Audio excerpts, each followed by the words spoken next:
Indonesia yang sudah memberikan doa dan dukungan bagi saudara-saudara kita di Palestina. Ya, Kameli, memang 9 hari terjadi agresi penjajah ke Gaza itu, hari ini terpaksa masing-masing wilayah itu melakukan kuburan massal.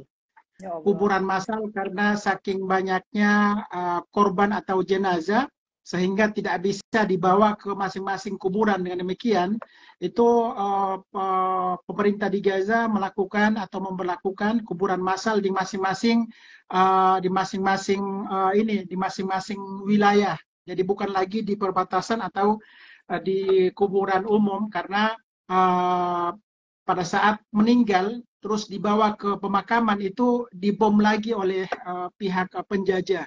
Jadi yang tadinya warga Gaza membawa jenazah ke kuburan itu dibom dan semuanya meninggal. Jadi sampai dengan saat ini, Tomeli, itu sudah lebih dari 2.400 warga Gaza meninggal dunia. 1.000 diantaranya adalah anak-anak dan bayi. Iya, 1.000 diantaranya ada anak-anak dan bayi. Dan saat ini di Gaza itu bisa dikatakan kota mati karena rumah-rumah itu dihancurkan. Seluruh wilayah jalur Gaza, di Gaza Utara, Gaza Tengah, Gaza Selatan, di kota Gaza, itu semuanya dijadikan target serangan rudal dari pihak penjajah Israel.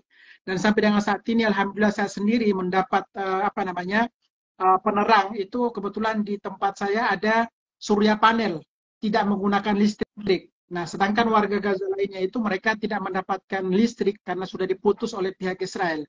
Dan demikian di Gaza saat ini, Tameli dan teman-teman Indonesia, itu Gaza bisa dikatakan kota mati.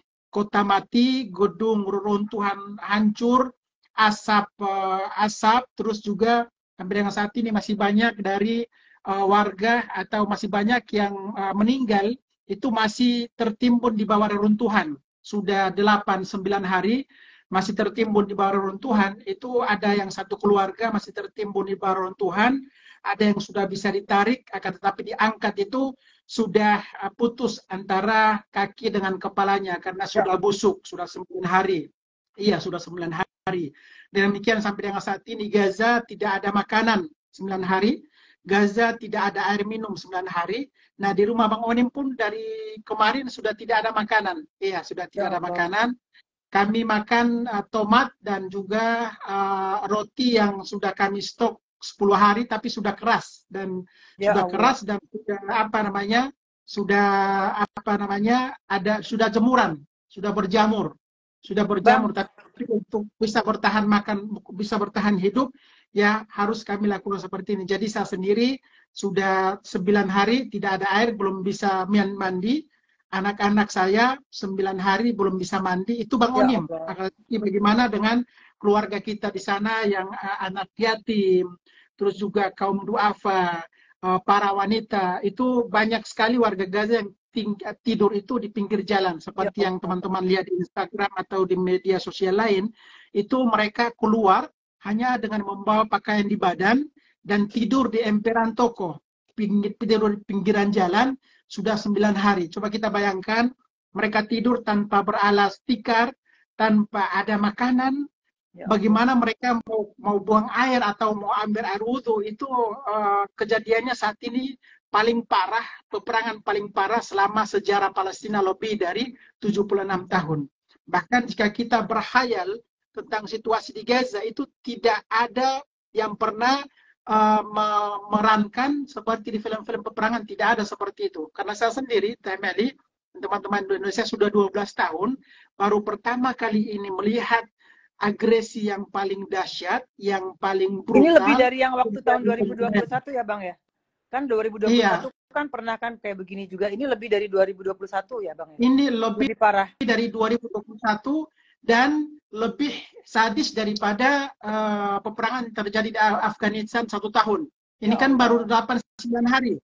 Belum ada apa-apanya dengan Afghanistan jika di 1 tahun. Itu benar-benar peperangan yang brutal, yang memang sasarannya itu ternyata bayi yang masih di dalam kandungan itu sudah terkena serpihan bom. Jadi bayi yang dilahirkan itu sudah ada serpihan bom dan kepalanya sudah terluka dan sudah meninggal bersama dengan ibunya. Dan itu kejadiannya nyata saat ini dialami oleh saudara-saudara kita yang ada di jalur Gaza. Dengan demikian teman-teman Indonesia, ya kita cukup dengan memberikan doa saja ya, karena saya sendiri, saya tidak akan kuat seperti anak-anak Gaza. Coba Bang Onim yang sudah 12 tahun, ini tidak kuat.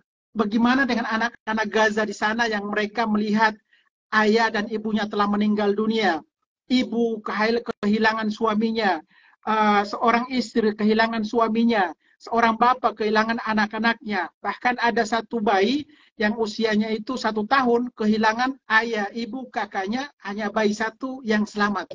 Dan itu kejadiannya saat ini dialami oleh saudara-saudara kita yang ada di jalur Gaza. Dan sampai dengan saat ini, Temeli, kemarin saya sempat ke rumah sakit Ashifa, itu mayat di pelataran rumah sakit. Belum bisa dimakamkan. Dengan demikian harus dilakukan kuburan massal. Itu baru di pelataran rumah sakit. Belum lagi di kamar mayatnya. Di kamar mayat, di kulkasnya itu sudah penuh. Di lantainya pun masih ada. Itu belum selesai di situ juga. Masih ada yang menjadi korban di bawah reruntuhan gedung, reruntuhan rumah. Itu masih terjadi sampai dengan saat ini, sampai dengan hari ini. Jadi kita bayangkan bagaimana pada saat malam hari tidak ada listrik, pada saat malam hari tidak ada makanan, tidak ada air, tiba-tiba dibombardir habis-habisan. Coba kita bayangkan, banyak sekali warga Gaza yang dalam satu rumah itu meninggal dunia, dan itu di bawah reruntuhan gedung tersebut. Bang Jadi mohon Bang Onim, posisi Bang Onim dekat nggak dari itu? Dari iya, apa mereka ngebomnya random? Kita pengen tahu juga. Iya, saya berada di kota Gaza. Iya, saya berada di kota Gaza, dan di kota Gaza pun tetangga saya tidak jauh dari sini, sekitar 100 meter, itu rumahnya rata dengan tanah.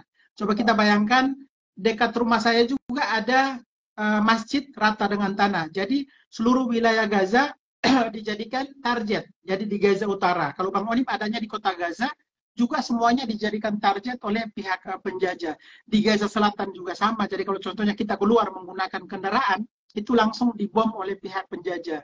Contohnya kita mau keluar mencari makanan, beli gitu di pasar, pasar pun sudah dibom. Bahkan salah satu pasar di Gaza Utara, itu mereka sedang berbelanja, persiapan karena peperangan dan tidak ada makanan. Itu satu pasar dibombardir habis-habisan. 70-80 orang meninggal, dan itu jasad mereka itu tercabik-cabik. Itu kita bayangkan, rudal penjajah itu beratnya itu 6 sampai dengan 10 ton. Ya. Itu kalau jatuh di salah satu gedung, rata dengan tanah. Seperti itu. Jadi saat ini di seluruh wilayah Gaza, rata dijadikan target. Jadi random. Tadi kalau contohnya kita tidur nih, kita tidur ya sudah, kita bertawakal kepada Allah SWT, dan sekalian kita bersyahadat. Karena di malam hari belum tentu masih hidup ya besoknya. Malam hari belum tentu kita bertemu dengan matahari di siang hari. Jadi kita tidur, kita berpamitan dengan anak istri, mohon ridhonya, saling ikhlaskan, tidur, langsung kita berdoa dan bersyahadat. Karena kita belum tahu besok paginya apakah bertemu dengan besok pagi ataukah tidak. Jadi memang situasi di sini sangat-sangat memprihatinkan, bahkan pintu perbatasan pun ditutupnya. Nah ini kan sangat memprihatinkan, kan harusnya jika terjadi peperangan, itu akses untuk kemanusiaan itu harusnya dibuka agar supaya warga sipil, anak-anak, wanita itu bisa mendapat bantuan makanan dan air minum. Ini ditutup, dan ini ditutup pun ini atas perintah dari pihak penjajah. Ini yang membuat saya sendiri sebagai aktivis kemanusiaan itu tidak bisa membayangkan situasi kok bisa seperti ini terjadi. Tidak seperti tahun 2021 kemarin, itu kan masih ada aktivitasnya, masih bisa live dengan family di luar rumah. Ini kita nggak bisa sama sekali, nggak bisa keluar dari rumah karena di atas itu pesawat berterbangan yang kalau kita bergerak tertangkap kamera sudah langsung dibunuh, ditembak oleh pihak penjajah. Jadi memang disinilah kesempatan kita teman-teman Temeli dan teman-teman Indonesia, kita dalam berdoa, sholat, jangan lupa sisipkan doa untuk saudara-saudara kita yang ada di Palestina. Jadi Bang Onim itu selalu mengedepankan kita doa saja. Doa, dengan berdoa kita meminta himbauan kepada Allah Subhanahu wa taala agar supaya diberikan kekuatan dan ketabahan serta keberanian oleh Allah Subhanahu wa taala. Itu saja sih kalau saya sih yang berharap kepada teman-teman di